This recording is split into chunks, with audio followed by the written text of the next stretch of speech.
사랑과 은혜가 풍성하신 아버지 하나님, 가정의 달 5월을 허락하시고 오늘 이 시간에 어린이 주일로 하나님 앞에 영광을 돌리게 하시니 감사합니다.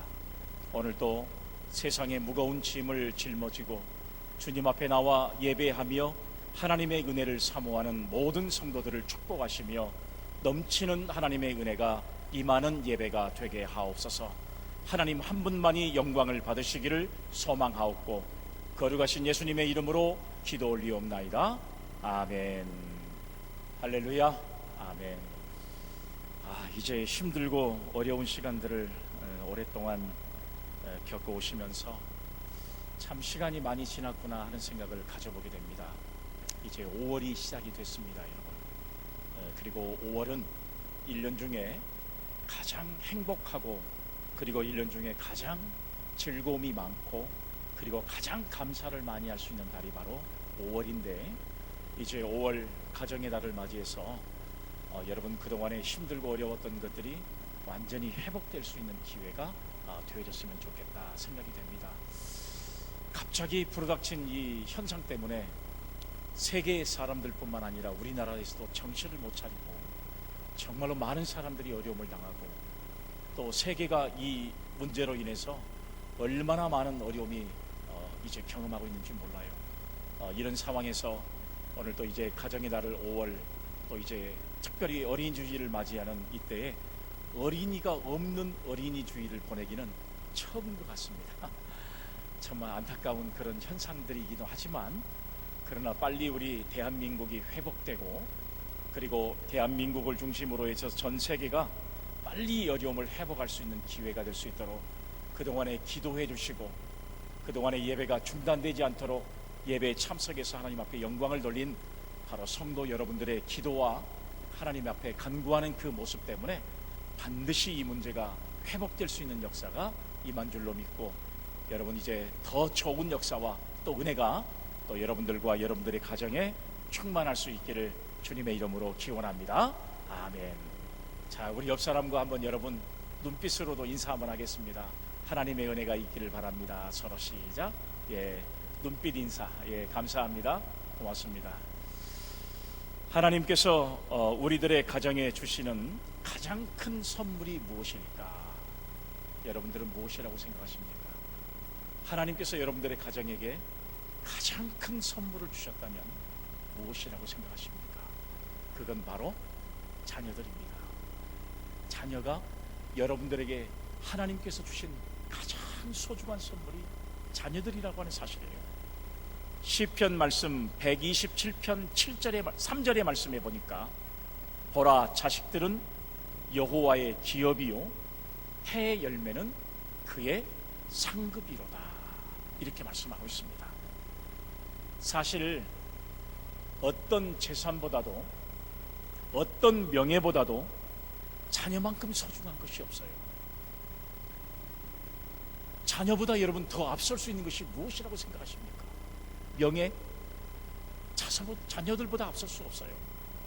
우리가 여러분 그러기 때문에 우리의 자녀들을 바르게 양육하려고 정말로 애를 쓰고 있고, 자녀들이 태어나면서부터 성장해 가는 과정 속에서 부모들은 헌신을 아끼지 않고 자녀들이 잘 되기만을 늘 기도하고, 지금까지도 자녀들이 잘 되기를 간절히 바라는 마음으로 여러분 새벽에 자녀들을 위해서 눈물로 기도하는 그런 부모들이 지금도 있지 않습니까?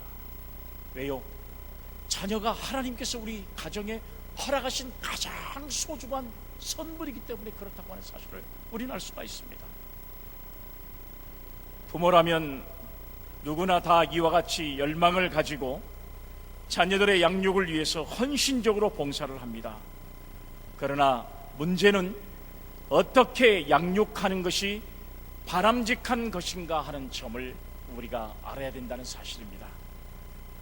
오늘의 부모들은 자녀들이 많은 지식을 가지고 있으면, 그리고 그 지식을 담을 수 있는 기회를 부모가 제공해 준다면 마치 부모로서의 사명을 다한 것으로 생각하는데요, 많은 지식이 우리들의 자녀들을 바른 길로 인도해 주지는 절대로 않는다는 사실입니다. 또 여러분, 우리가 공부를 잘할 수 있는 기술을 전수해 주는 것이 마치 부모가 자녀들이 잘 살 수 있는 방법을 제시하는 것으로 생각할지 모르지만, 그런 공부 잘하는 기술을 전수하고 그리고 그런 비용을 제공한다고 해서 우리들의 자녀들이 잘 되는 것은 절대 아니라는 사실을 우리는 너무나도 잘 알고 있습니다. 그러나 문제는 아무리 많은 지식과 기술을 가르쳐 주어도 그것이 참다운 인간을 만드는 것이 아니라는 점을 우리 현대인들은 절대로 잊지 말아야 된다는 사실을 알 수가 있습니다. 우리 인간은요, 특별히 하나님께서 선물로 주신 우리 자녀들은 영혼을 가진 사람들이에요. 그렇기 때문에 여러분, 어떤 기술을, 삶의 기술을 가르쳐 주는 것보다도, 삶의 방법을 터득해 주는 것보다도, 삶의 노하우를 전수하는 것보다도 더 중요한 것은 영혼을 가지고 있는 우리의 자녀들이 정말로 영혼을 개발하지 아니하고는 참다운 인격을 형성할 수 없다는 사실을 부모들이 직접 보여주고, 그리고 참다운 영혼을 가질 수 있는 그런 방법을 제공해 주는 것이 바로 부모가 자녀들에게 해야 될 막중한 사명이라는 사실을 우리가 알 수가 있습니다. 그렇기 때문에 여러분, 우리가 인간에 대한 근본적인 이해가 이루어지지 아니하고는 바른 자녀의 교육을 이룰 수 없다는 사실을 우리는 반드시 깨달아야 할 줄로 믿으시기를 바랍니다. 아멘. 어느 유치원에서 선생님이 이런 질문을 했대요. 여러분, 부모님을 도와드리기 위해서는 우리가 어떻게 해야 될까요?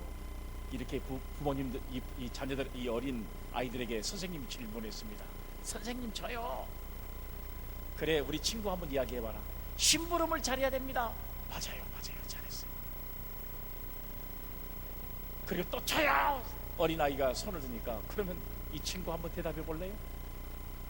부모님의 말씀을 잘 들어야 돼요. 그것도 잘했죠. 그 다음에 또 부모님을 기쁘게 할 수 있는 방법은 어떤 방법일까 하고 도와드리려면 무엇을 해야 될까? 저요. 저는 어머니의 설거지를 도와줍니다. 잘했어요. 또 어떤 친구는 저요. 뭐지요? 저는 엄마가 다 하지 못하는 청소를 합니다. 참 잘했어요. 그러더니 어떤 아이가 손을 슬그머니 들면서, 선생님, 저요. 그래, 너는 어머니를 도와드리기 위해서, 부모님을 도와드리기 위해서 뭘 하냐? 저는 가만히 있어요. 왜 가만히 있지? 너는 가만히 있는 것이 도와주는 것이다. 항상 부모에게 듣는 소리가, 너는 가만히 있어라. 가만히 있어야 도와주는 것이다. 오늘 여러분, 우리가 여러분 웃지 못할 이 이야기의 이야기를 우리가 생각해 보면서, 옛날에도 마찬가지지만 지금도 어린 아이들을 무시하는 경우들이 종종 많이 발생합니다. 실제적으로 여러분, 우리가 이런 상황들을 보면 어린 아이를 종이나 노예처럼 부려먹었던 과거의 시대가 존재해 있었습니다. 그래서 학자들이 이야기할 때 19세기는 여성을 발견했다면 20세기는 어린아이를 발견했고, 그리고 21세기는 노인들을 발견한 시대다, 이렇게 이야기를 해요. 그래서 여러분, 20세기 때는 어린아이들이 얼마나 많이 태어났습니까? 그래서 이 어린아이들로 인해서 얼마나 여러분, 이제 세계가 많이 부흥하는 그런 역사가 일어났던 사실들을 우리가 알 수가 있잖아요. 그러면 여러분, 어린이를 발견했다고 하는 이 말씀은 어떤 뜻을 가지고 있냐? 그러면 아직도 일부의 나라에서는 어린이를 노예처럼 부려먹고, 과거 여러분 우리나라에서도 어린아이들을 그렇게 대하는 이런 모습을 가지고 있었던 때가 참 많았습니다. 실제적으로 여러분, 20세기 초에는 우리나라도 어린아이를 아주 홀대했던 시대가 있었습니다. 여러분, 우리가 보통 보면 여러분, 어린이라고 하는 이 말이 옛날에는 20세기 초만 해도 어린아이, 어린이라는 말이 없었어요. 주로 여러분, 어린이를 가르쳐서 지칭할 때 썼던 말이 꼬마, 그 다음에 애, 그 다음에 이놈. 주로 여러분, 과거에 우리의 부모들이 자녀들을 일컬을 때 썼던 말들이 바로 이런 말이었어요. 이것을 봤던 1920년대에 방정환 선생이 이런 모습들을 바라보면서 너무 안타까웠습니다. 나라의 미래는 어린아이에게 있는 것인데, 당시에 일본에서 유학 중이었던 이 방정환 선생이 우리나라에 돌아와서 제일 먼저 방학 중에 외쳤던 계몽주의의 운동이 바로 뭐였냐? 어린아이는 우리 민족의 미래다, 이렇게 외쳤습니다. 어린아이를 대하지 않게, 어린아이를 잘 대하지 않는 민족은 절대로 미래가 주어지지 않는다. 그래서 여러분, 이 어린아이들을 홀대하는, 어린아이를 무시하는 그런 시대에 계몽주의 운동을 벌이기 시작한 겁니다. 우리의 지금의 어린아이는 앞으로의 나라의 미래가 되는 것입니다. 우리가 어린아이를 위해서 기도하고 어린아이를 소망 가운데 키워야 되고, 그리고 그 어린아이를 위해서 기도해 줘야만 반드시 어린아이들이 세계를 짊어질 수 있는 그런 제목이 될 수 있는 그런 상황이기 때문에 우리는 이 어린아이를 홀대해서는 안 됩니다. 이런 것들을 하면서 처음으로 이 방정환 선생이 어린 꼬마라고 했던 이 아이들을 대상으로 어린이라는 말을 사용했습니다. 이게 바로 어린이라는 말이 어리신 이를 줄여서 어린이라는 말로 사용을 했다고 하는 사실입니다. 그래서 여러분, 이제 1922년에 어린이날을 제일 먼저 제정을 했는데, 바로 그때가 5월 1일을 어린이날로 정하자. 그리고 여러분, 그 다음해인 1923년에 어린이를 위한 잡지를 창간하고, 그리고 어린이 문화단체인 색동회를 만들어가지고 어린아이야말로 나라의 미래라는 사실을 계속 강조했던 사람이 바로 방정환 선생이었던 것을 알 수가 있습니다. 그러면 오늘 사랑하는 여러분, 성경의 예수님은 어린아이를 참 사랑하셨던 그런 분이었는데, 오늘 예수님은 어린아이를 과연 어떻게 대하셨는가? 우리가 여러분, 이 모습을 바라보면서 어린아이는 무시하는 대상이 아니고, 어린아이는 홀대하는 대상이 아니라 예수님처럼 어린아이를 대할 때 우리도 하나님의 영광 가운데 믿음으로 나아갈 수 있다는 사실을 생각하면서, 이 어린이 주일을 맞이하는 저와 여러분들이 우리 가정의 여러분 자녀들이나 혹은 여러분들의 손주들이나 또 후세들을 대할 때 우리는 어린 심령들을 어떻게 예수님처럼 대해야 할 것인가 하는 것들을 오늘 주시는 성경의 말씀을 통해서 저와 여러분들이 함께 말씀을 나눌 수 있기를 주님의 이름으로 기원합니다. 아멘. 첫 번째 말씀은 귀히 여기라는 말씀이에요. 귀히 여기고 사랑하라는 말씀입니다.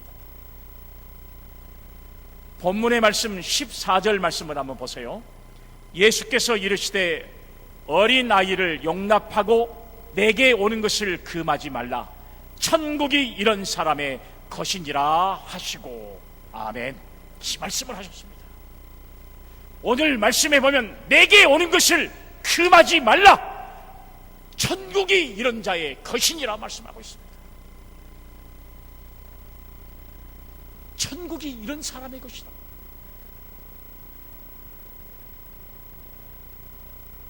본문의 말씀에 보면 사람들이 예수님의 말씀을 듣기 위해서 참 많이 모였습니다. 보통 여러분 신약성경에 보면, 사복음서에 보면 예수님이 가신 곳마다 장정들만 5,000명 이상이 모였어요. 그러면 장정만 5,000명이지 같이 나온 여성들, 노인들, 어린아이들 다 포함하면 보통 예수님이 말씀을 전하실 때마다 3만 명의 사람들이 모였다. 주석학자들은 이렇게 이야기를 해요. 당시에는 어린아이들과 여자는 계수에 넣지 않았기 때문에, 그래서 오직 청년들의 숫자만 세니까 5,000명을 보통 먹이신 사건을 보면 그 정도의 사람들이 모였을 것이다, 이렇게 이야기를 합니다. 그런데 이렇게 많이 모여든 사람의 행렬에 어린아이들이 빠지질 않았습니다. 그렇게 찾아온 어린아이들을 예수님은 일일이 안수의 기도를 해주셨습니다. 이렇게 기도를 하고 있는데 제자들이 어린이가 예수님의 가까이 몰려오는 것을 보고 뭐라고 오늘 말씀하고 있냐 그러면, 가까이 못하게 막으면서 어린아이들은 집으로 돌아가라, 오늘 여러분 예수님이 제자들을 그런 모습을 바라보면서 책망하시면서 말씀하신 말이 오늘 이 말씀이에요. 어린 아이들을 용납하고 내게 오는 것을 금하지 말라. 천국이 이런 사람의 것이니라. 오늘 예수님께서 하신 말씀이에요. 여러분, 이 말씀에는 어린아이를 귀히 여기고 어린아이를 사랑하라고 하는 말씀이 이 말씀 속에 담겨져 있는 겁니다. 어린아이는 무시하고 홀대하는 대상이 아니에요. 우리 사회가 점점 변화되어 가면서 어린아이들을 많이 여러분 이제 인정해주는 그런 사회가 되어지고 있어서 참 여러분, 지금의 세상은 뭐 어린아이를 홀대하는 그런 세상은 아닙니다만, 과거에 우리가 여러분 이 과거의 역사를 보면 어린아이를 얼마나 홀대하고 무시하고 그런 경우들이 많았습니다.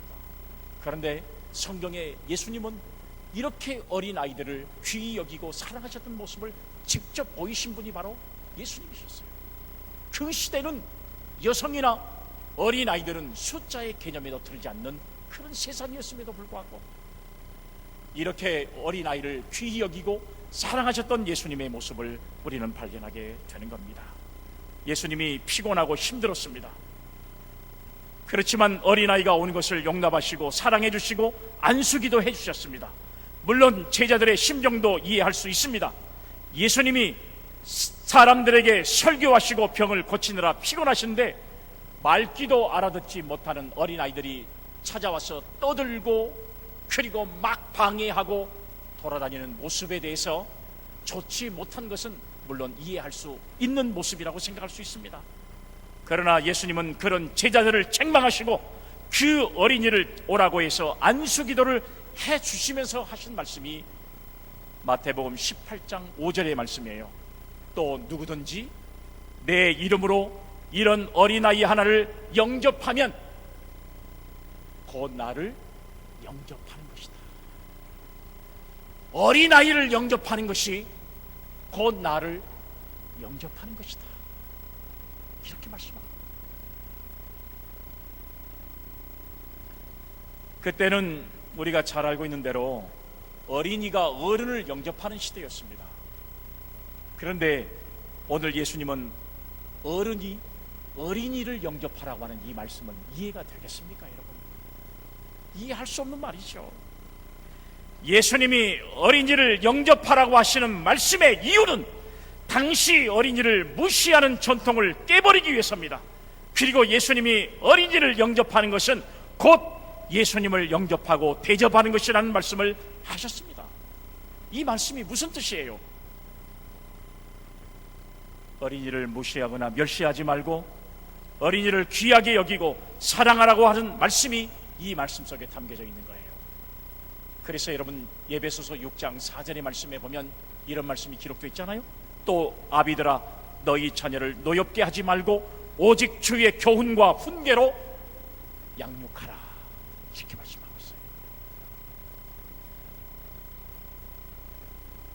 독일의 요한 트레보니우스라고 하는 까르벨 수도원 원장이 어린이를 가르칠 때마다 그가 늘 쓰고 다니는 모자를 벗고 어린아이들 앞에서 교육을 가르쳤습니다. 평상시에는 모자를 쓰고 다녀요. 그런데 어린아이들 앞에 설 때마다 모자를 다 벗어서 정중하게 놨습니다. 그래서 그 광경을 말았던 수많은 사람들이 그 원장에게 묻습니다. 원장님, 왜 평상시에는 모자를 쓰고 다니시다가 어린아이 앞에서만 꼭 모자를 벗는 이유가 무엇입니까?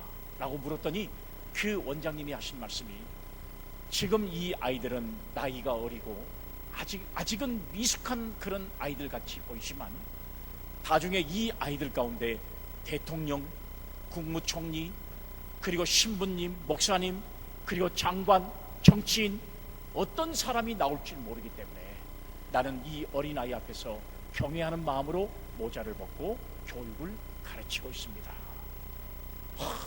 실제적으로 여러분 이 수도원에서 나온 대표적인 인물이 바로 누굽니까? 마르틴 루터 아닙니까?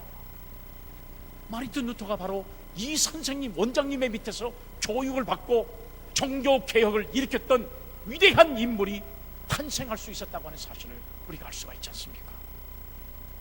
오늘 사랑하는 여러분, 오늘 저와 여러분들은 이 시대를 살아가면서 어린아이들을 무시하지 말고 사랑하고 귀하게 여기면서 예수님처럼 영접하고 대우하며 키울 수 있고, 그리고 어린아이가 여러분 이 시대의 미래의 희망이 된다는 사실을 우리는 생각하면서 예수님처럼 귀히 여기고 사랑할 수 있는 우리 믿음의 성도님들이 다 되시기를 주님의 이름으로 축복합니다.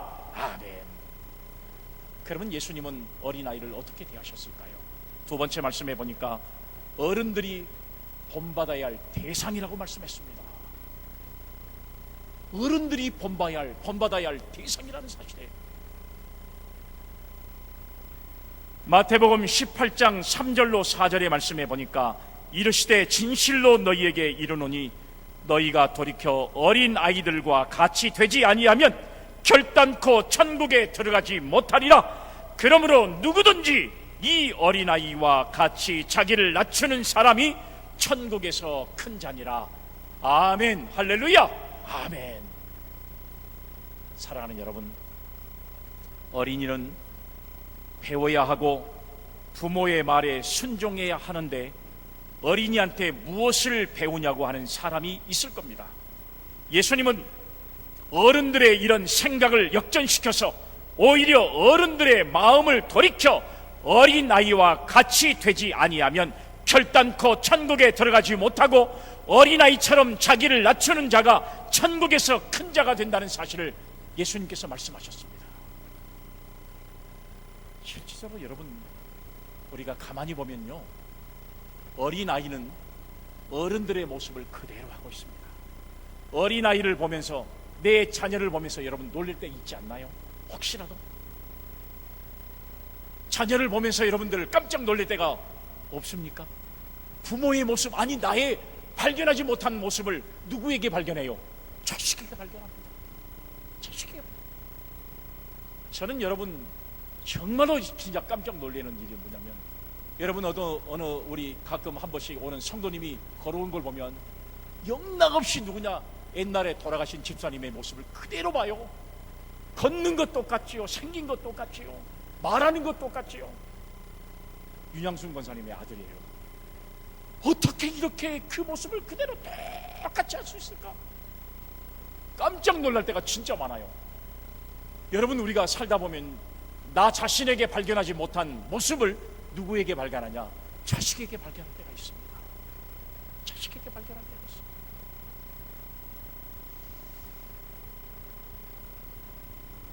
어린이에게는 천국에 들어갈 수 있는 마음이 있는데, 어린이의 어떤 마음이 천국에 들어갈 수 있는 마음일까요? 왜 예수님은 이렇게 되지 않고는 결단코 천국에 들어갈 수 없다고 말씀을 하셨을까요? 도대체 어린이에게는 어떤 마음이 있을까요? 그 마음은 바로 첫 번째가 정직한 마음이 있습니다. 두 번째가 바로 이 어린이에게는 단순한 마음이 있습니다. 세 번째는 자신을 낮추는 겸손한 마음이 있습니다. 부모를 의지하는 마음이 있습니다. 그리고 잘 믿는 마음이 어린아이들에게는 있습니다. 사랑하는 여러분, 이런 마음이 있는데 어른들은 상처를 받고 배반을 당하는 경험이 있어서 그런지 사람을 잘 믿지 않고 하나님도 잘 믿지 않는 경우들이 얼마나 여러분 우리 어른들 마음속에 있는지 몰라요. 그래서 어린아이와 같은 이런 5가지의 마음을 갖지 않으면 우리는 천국에 들어갈 수 없다는 사실을 예수님께서 강조하시면서 오늘 세상에서 상처받고, 그리고 세상에서 만나는 사람들을 믿지 못하고 하나님을 믿지 못하는 이런 사람들을 향해서 어린아이와 같지 아니하면 결단코 천국에 들어갈 수 없기 때문에 오늘 어른들은 반드시 어린아이와 같은 마음을 본받으라고 하는 예수님의 말씀이 이 말씀 속에 담겨져 있는 줄로 믿으시기를 바랍니다. 아멘. 오늘 사랑하는 여러분, 예수님이 천국에 들어가려면 어린아이의 정직함과 겸손함과 의지하는 마음과 믿는 마음을 본받으라고 말씀하고 있는데요, 그래서 예수님께서 너희가 돌이켜 어린아이와 같이 되지 아니하면 결단코 천국에 들어가지 못한다는 말씀을 우리는 꼭 명심하고 마음을 돌이켜서 어린이의 마음을 본받고 어린이처럼 살다가 천국에 다 들어갈 수 있는 성도들이 되시기를 주님의 이름으로 기원합니다. 아멘. 천국은 바로 이런 사람의 것이라고 말씀하고 있잖아요. 어떤 사람? 정직하고 깨끗한 마음을 가진 사람, 다 남에게 믿는 마음을 가진 사람. 우리 어른들처럼 남을 믿지 못하고 남을 사랑하지 못하고 미운 감정이 우리 마음속에 있는 그런 마음을 가지고는 천국에 들어갈 수 없어요.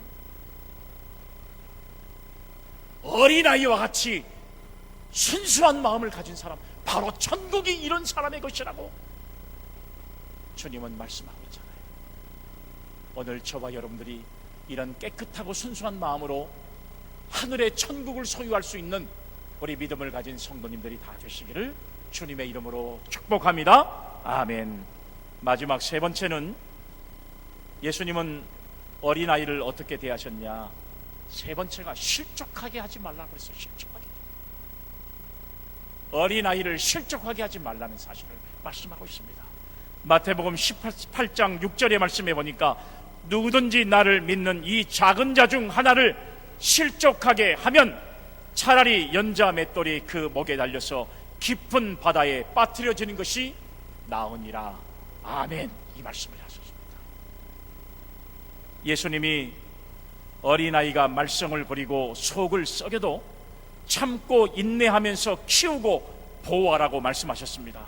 예수님은 마태복음 18장 5절 말씀에 어린아이를 영접하라 이렇게 말씀했고요, 오늘 6절의 말씀에 보니까 누구든지 나를 믿는 이 작은 자 중 하나를 실족하게 하면 차라리 연자 맷돌이 그 목에 달려서 깊은 바다에 빠뜨리는 것이 나으리라 이렇게 말씀했어요.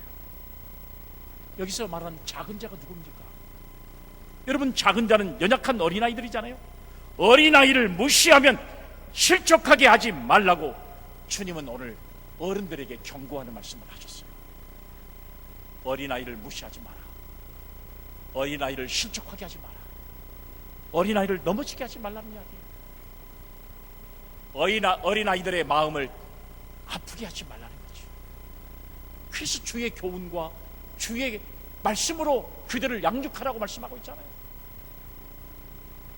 어린아이들을 양육해야 될 말씀이 바로 하나님의 말씀입니다.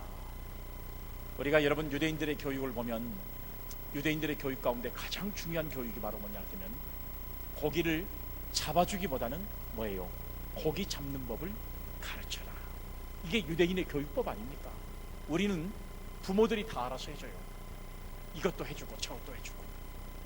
그런데 유대인의 교육은 고기를 잡아주기보다는 잡는 법을 가르쳐라. 우리나라 교육과는 정말 여러분 정반대적인 어떤 교육이 아닐 수 없어요. 그러면 여러분, 이스라엘 민족의 사람들이 자녀를 사랑하지 않아서 이런 교육을 했습니까? 아니요. 실제적인 교육을 보니까 세계에서 가장 자녀 교육을 잘한 나라가 유대인들입니다. 그들의 교육 방법에 여러분 유일한 텍스트는 뭐예요? 성경입니다. 성경 말씀대로 집에 있을 때든지 앉아 있을 때든지 어디 있을 때든지 주의 말씀으로 그들을 교육했기 때문에 세계에서 가장 위대한 민족이 탄생된 게 아니겠습니까?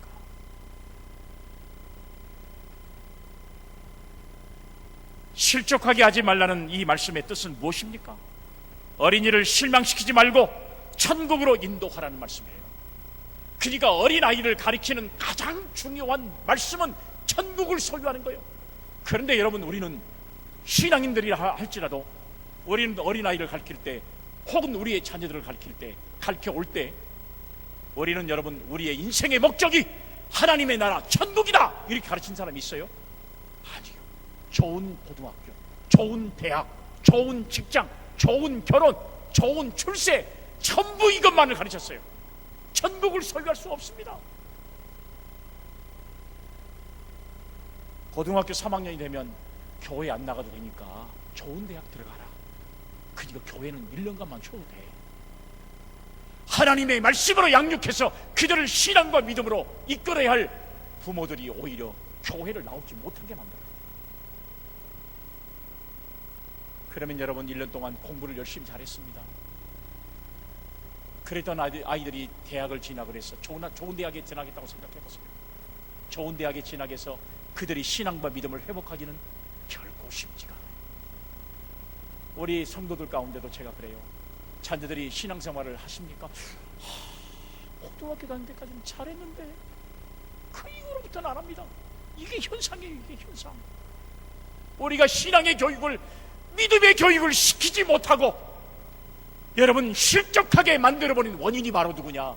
내 자신이라는 이야기예요. 내 자신이라는 이야기예요. 천국을 소유하기가 결코 쉽지가 않습니다. 한 번 잃어버리면, 그 세계를 한 번 잃어버리면 천국을 소유하기가 결코 쉽지가 않아요.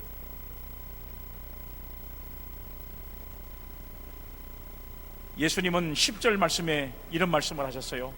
삼가 이 작은 자 중에 하나도 없인 여기지 말라.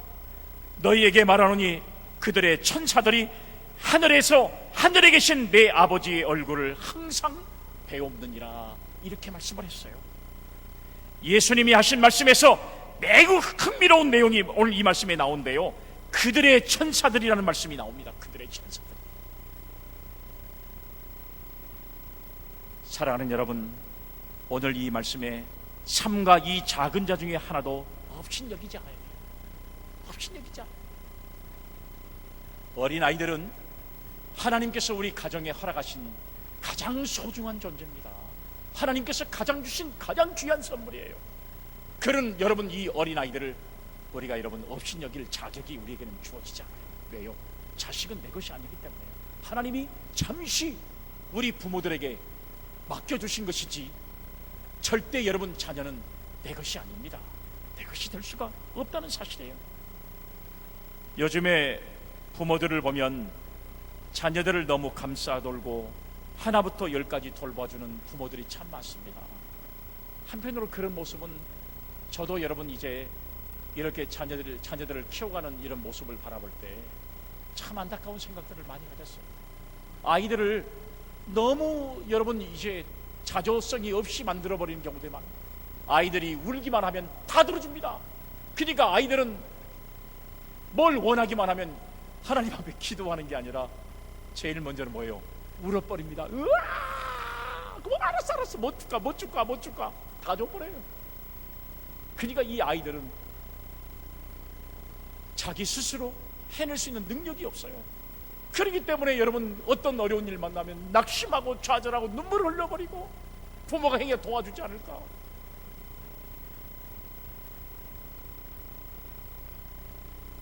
자식에게 무슨 일이 있을 때마다 부모가 나서서 일일이 다 해결해 주려고 하는 것이 지금 시대의 모습이에요. 대한민국처럼, 저는 죄송합니다, 대한민국처럼 자식들에게 끝까지 AS 해준 데는 대한민국밖에 없는 것 같아요. 대한민국 부모들 진짜 위대한 부모들이에요. 끝까지 자녀들이 내가 죽을 때까지 끝까지 AS, 자녀를 잘 키우는 거, 좋은 대학에 보내는 거, 좋은 직장에 보내는 거, 결혼시키 잘 시켜주는 거, 반찬 해다 주는 거, 그 다음에 나중에 애기 나면 애기 봐주는 거, 학교 키워주는 거, 뭐 해주는 거, 끝까지 다 해주려. 이런 대한민국의 부모들 여러분 세상에 어디 있습니까 여러분? 그러니까 자식들이 할 줄 아는 것이 아무것도 없어요. 아무것도 없어요. 조금만 어려우면 부모님께 징징거리는 사람들이 더 많아져.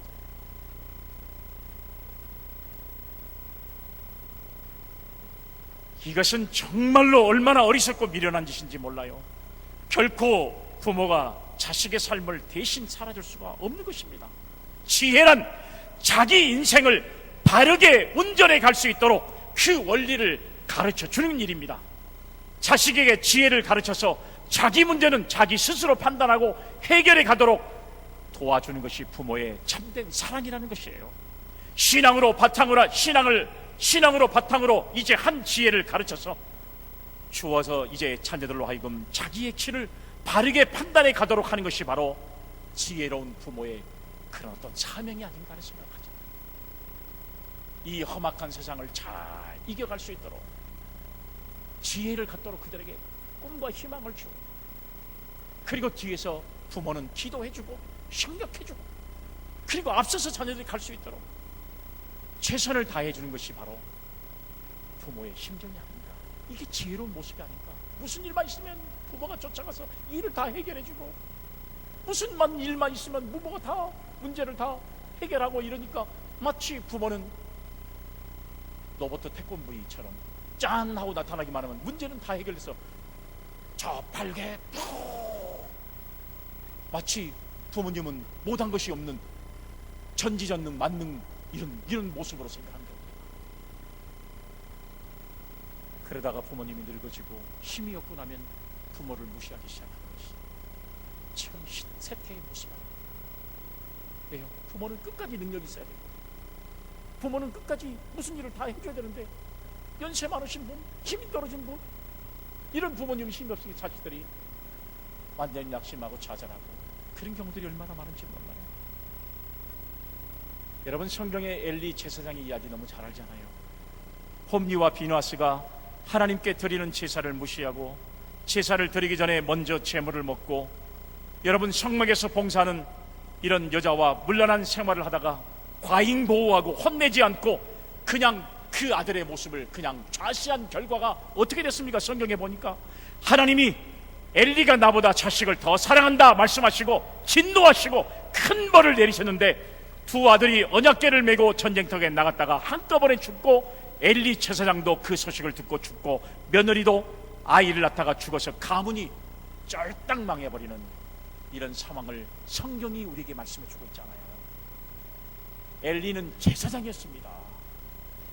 아무리 제사장이었다 할지라도 자식을 신앙과 믿음으로 바르게 가르치지 못하면 하나님은 그 가정이라도 축복하지 않아요. 하나님께서 촛대를 옮겨버리면 그 가정은 하나님께서 역사하지 않습니다. 그래서 여러분, 오늘 자녀가 잘못했는데도 죽을 때까지 책망하지 않는 이 엘리 제사장 같은 부모는 오늘 내 자신이 아닌지, 자녀가 하나님의 말씀을 거역하며 살면서 교회 안 나오고 예배를 빠졌는데도 그냥 내버려 두지는 않고 있는 모습이 내 모습은 아닌지. 그래서 여러분, 잠언 13장 24절 말씀에 매를 아끼는 자는 그의 자식을 미워함이라, 자식을 사랑하는 자는 근실이 징계하느니라. 매를 아끼지 말라고 말씀했어요, 자녀들한테. 그러면 여러분 막 자식을 두드러 패버리라고 해요. 그거 말하는 게 아니에요.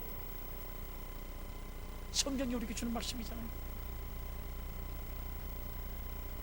자녀가 교회를 안 나오고 잘못을 했는데도 책망하지 않는 것은 자식을 실족하게 해서 지옥에 가게 하는 것으로, 하나님이 자녀를 실족하게 하려면 차라리 연자맷돌을 목에 달아서 바다에 빠뜨린 것이 낫다고 말씀하셨어요. 왜요? 자녀가 지옥에서 영원한 고통을 당하는 것보다 차라리 순간적으로 육신을 죽이는 것이 낫다는 말씀을 우리에게 하시는 거예요. 그런 말씀이에요. 그래서 육신의 고통을 당하고 어떤 대가를 치르더라도 자녀의 영혼을 살리고 구원하라고 하는 것이 바로 예수님의 말씀입니다. 말씀이에요. 그래서 여러분, 우리 자녀들이 정말 신앙의 바른 길을 갈 수 있도록 우리가 기도하고 그들을 위해서 성원해주고 하나님 앞에 간구하는 믿음의 삶을 살아가는 것이 바로 우리 부모된 우리가 해야 될 일이 아니겠습니까? 하나님이 오늘 여러분, 우리 부모들에게 맡긴 자녀를 하나님의 말씀으로 잘 키워서 우리가 그들을 천국 백성이 될 수 있도록 키워야 할 막중한 책임이 오늘 부모인 저와 여러분들에게 있습니다. 하나님의 말씀과 뜻대로 잘 키워서 하나님 앞에 가서 심판을 받을 때 잘했다 칭찬과 상급을 받을 수 있는 우리가 되어야 할 줄로 믿습니다.